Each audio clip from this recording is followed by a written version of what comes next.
Je vais vous faire un exposé en évoquant deux points sur la question du bois énergie. La première, la ressource, qui est certainement le point qui interroge le plus et qui est fondamental quant à la réussite d'un projet. Et puis ensuite, on abordera les points techniques et comme on vous l'a expliqué, Gérard Lepleu témoignera de son expérience pour un projet qui a eu une vraie réussite sur la commune de Lailly-en-Val. Voilà.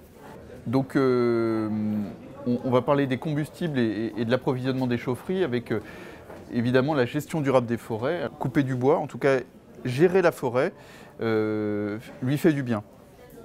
Alors pour expliquer cela, il faut parler de quelles sont ses ressources.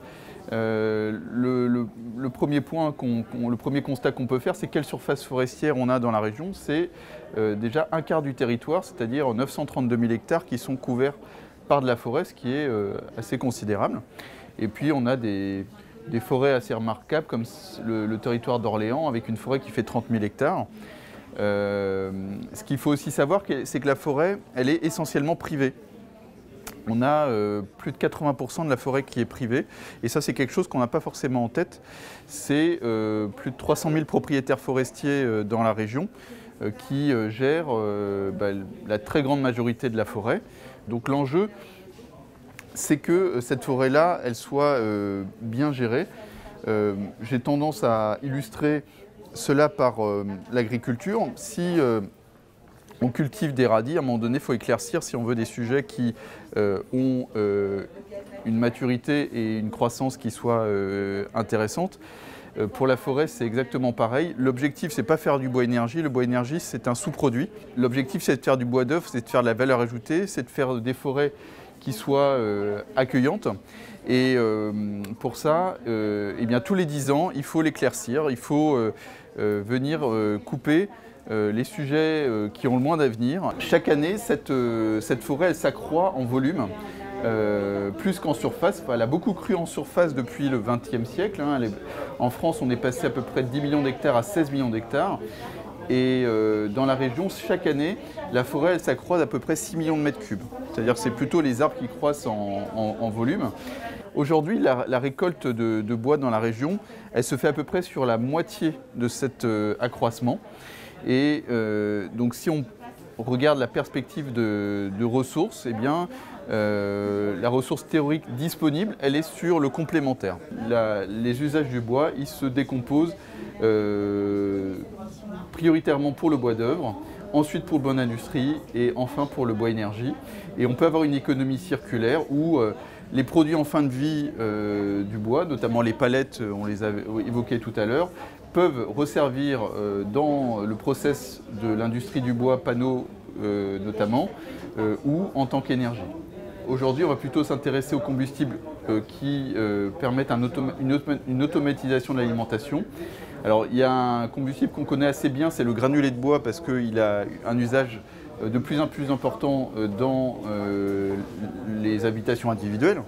Ce combustible-là, il a une forte valeur ajoutée et en région centre, pour autant, on le produit assez peu parce qu'on n'a pas d'usine de fabrication de très grande ampleur. L'intérêt de ce combustible-là, c'est qu'il est très dense et qu'il est plus fluide en tout cas que le bois déchiqueté. Notre stratégie aujourd'hui en région centre, étant donné qu'on n'a pas de très grandes entreprises du granulé, c'est de développer le bois déchiqueté sous forme de plaquettes, soit forestières ou des industries du bois. Donc ça se présente comme le paillage qu'on a l'habitude de voir. Simplement, on a une calibration tant sur le plan de la granulométrie, donc des dimensions, que sur le taux d'humidité, qui est beaucoup plus précise que le paillage, évidemment. Dans les prix qui varient aussi d'une année sur l'autre, L'échelle, elle est à peu près celle-là, mais elle peut aussi varier en fonction des cours du pétrole et du gaz naturel. Vous voyez, ce que j'expliquais, les plaquettes, voilà, celles-ci sont humides, celles-ci sont plus sèches. Ensuite, on trouve le granulé, et puis assez rapidement, on va trouver le gaz naturel qui peut, aussi selon les consommateurs, varier. Si on est sur un gros industriel, on va être en dessous, voire en dessous de la plaquette. Donc, en tout cas, on a des combustibles qui sont les moins chers, mais qui ont besoin de le rester pour être compétitifs face aux autres énergies. Donc les chaufferies automatiques au bois, la différence par rapport à une chaufferie classique, c'est qu'il faut un silo. Le silo, il faut soit l'enterrer, soit le mettre au niveau aérien. En tout cas, tous les projets sont étudiés individuellement et on arrive en général à trouver une solution pour l'implantation. Comment ça marche au niveau de l'alimentation automatique? C'est très simple, c'est un silo qui est pourvu de pales rotatives avec une vis sans fin qui vont alimenter progressivement la chaufferie qui est derrière en fonction des besoins d'énergie. On a deux types de foyers dans les chaudières. On a les foyers volcans et les foyers à grille en fonction de la puissance. Donc les foyers les plus courants dans les petites chaufferies, c'est les foyers volcans, extrêmement simples avec une flamme verticale, un échangeur qui est périphérique. Pour les foyers à grille, eh bien, on a une introduction du bois sur un côté de la chaudière et puis une avancée progressive du combustible et les flammes parcourent la chaudière vers l'échangeur à tube de fumée. On a évidemment des cendres, mais beaucoup moins que dans un appareil individuel.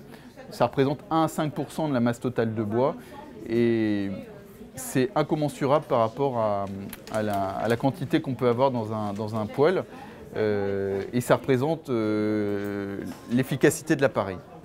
On va dimensionner des chaudières à bois qui vont avoir une puissance de l'ordre de 50-60% et grâce à une puissance de cet ordre-là, on arrive à couvrir 80 à 90% des besoins. Et l'appoint est fait par une énergie soit fossile, soit par une deuxième chaudière à bois qui va venir pour les pics de puissance. Après, on peut avoir la question de l'eau chaude sanitaire l'été, qui peut être plus ou moins importante selon les cas et qui peut être traitée aussi par cette chaudière d'appoint. L'intérêt qu'on a aussi, c'est le réseau de chaleur. Alors c'est le cas à Laï-en-Val. On met en œuvre un réseau dans la rue pour alimenter différents bâtiments. Et ensuite, on connecte chaque bâtiment par une sous-station, c'est-à-dire un échangeur qui va jouer le rôle d'ancienne chaudière en fait. Voilà. Et on va comptabiliser la chaleur qui est livrée via un compteur d'énergie. Je me suis documenté au maximum avant de dire à mes collègues élus, voilà, je vous propose ça, qu'est-ce qu'on fait? Donc on a demandé à CB45 qui nous a fait une pré-étude au mois de 2016 et au mois de janvier 2017, on avait une pré-étude qui nous chiffrait l'installation de 281 000 € hors taxe. Et au 1er juillet 2017, on mettait bas tout ce qui était en place pour faire notre projet de chaufferie bois. On a 300 mètres interne, hein, ce n'est pas de réseau routier, nous, c'est 300 mètres de canalisation enterrée. Il y a une chaudière de 200 kW bois et on a récupéré ce qui existait dans une chaufferie de l'élémentaire, 2 chaudières de 100 kW, de 80 kW propane, et on a rajouté une autre de 100 kW. En tout, on a 460 kW installés. Ben, vous avez 90% de fonctionnement de la chaudière bois et 10-15% des chaudières propane. Tout ça, c'est régulé aussi, indépendamment, c'est-à-dire chaque bâtiment donne les informations à la mairie. Vous avez un logiciel vous avez une sonde dans chaque bâtiment qui vous donne les températures et vous pouvez régler aussi les temps de chauffe avec ce logiciel-là. En tout, j'ai 27 511 € de dépenses pour l'année 2019. Au lieu de, en 2013, on avait 87 000 pour l'ensemble des chaufferies. Pour ce qui nous intéresse, nous, sur les écoles, pour le chauffage, pour le réseau de chaleur, 51 000. Quand j'ai fait mon audit, j'ai regardé tout ça pour pouvoir proposer à mes collègues, et voilà, si on fait ça, on aura tant d'économies. J'espérais pas autant, si vous voulez, parce qu'au fur et à mesure, suivant la conception de la chaufferie, on a pu faire des économies, si vous voulez. Mais tout ça, c'est au fur et à mesure de l'installation qu'on a pu voir tout ça. Donc, au départ, celui qui se lance dans un projet comme ça, faire un bon audit, savoir comment sont gérés les bâtiments. Si on peut avoir aussi les plaquettes, à quel prix, le propane aussi à gérer. Tout est géré automatiquement hein, dans la commune. Vous avez deux personnes qui sont formées pour ça, pour se servir de logiciel. Hein. Donc le matin, elles arrivent, elles peuvent contrôler tous les bâtiments en l'espace de 5 minutes. Si la température et ainsi de suite. Aujourd'hui, le cadre des aides, en fait, il est celui que j'indique sur la diapo, là, c'est 45% d'aides dans le cadre de contrats d'objectifs territoriaux qui sont pilotés par l'ADEME et la région, donc les cotes ENR. Et donc ça permet que ce soit pour une collectivité ou pour une entreprise d'être sûr que, voilà, en s'engageant dans un projet comme ça, on ait une visibilité sur les aides disponibles et donc 45% sur l'ensemble des coûts. Après, il y a d'autres financements possibles. Les communes ont en général de la DETR, dotation d'équipement des territoires ruraux, qui leur permet de tirer une vingtaine de pourcents. Et puis, on a aussi des fonds européens FEDER qui peuvent être complémentaires. Toute installation automatique est éligible. Alors, il y a un certain nombre de critères qu'on doit respecter. Dans des tout petits projets, ensuite, on va venir discuter est-ce que le bois est vraiment la meilleure solution.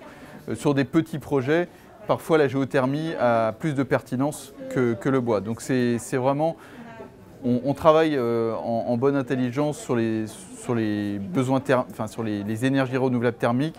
Est-ce que c'est le bois qui doit être mis en œuvre ou est-ce que c'est la géothermie ou est-ce que c'est le solaire? Et donc on travaille en complémentarité avec nos collègues plus spécialistes de géothermie et avec l'ADEME sur le solaire pour y mettre les meilleures solutions.